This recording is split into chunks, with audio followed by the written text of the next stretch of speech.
નમસ્તે, મારું નામ મેદબોર સાણિયા છે. હું ધોરણ 3 માં અભ્યાસ કરું છું. આજે હું તમને સ્વામી વિવેકાનંદના થોડા વિચારો કહીશ. આગે કુછ કરો, હજુ આગળ વધો. આ તો માત્ર શરૂઆત જ છે. ઉઠો, જાગો, જે સિદ્ધ ન થાય ત્યાં સુધી અટકશો નહીં. હંમેશા વિસ્તાર પામે તે જ જીવન છે. સંકુચિતતા એ મૃત્યુ છે.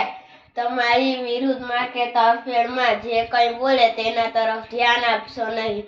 કાર્ય કરીએ જાઓ, સિંહ બનો એટલે ઈશ્વરના તમને આશીર્વાદ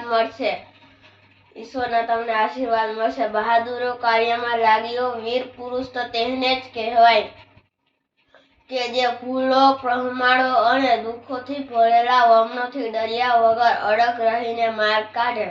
સત્ય, ધૈર્ય અને અમદ્ય ઈચ્છા પોતાનું પરિણામ બતાવી જ આપે છે. મારે તો એવી લોખંડી ઈચ્છા શક્તિ અને મારે એવા હૈયા જોઈએ છે કે જેમને થળકવું કેવી રીતે તેમની ખબર પણ ન હોય. દ્રઢતાથી કાર્ય વળગી રહો. ઈશ્વરની કૃપા છે ત્યાં સુધી જગતમાં કોની તાકાત છે કે જે આપણો નાશ કરી શકે. છેલ્લા શ્વાસ લેતા હોય તો પણ ડરશો નહીં. સિંહ સમાન બહાદુરીથી અને સાથે સાથે ફૂલના જેવી કોમળતાથી કામ કરો. અસ્તુ.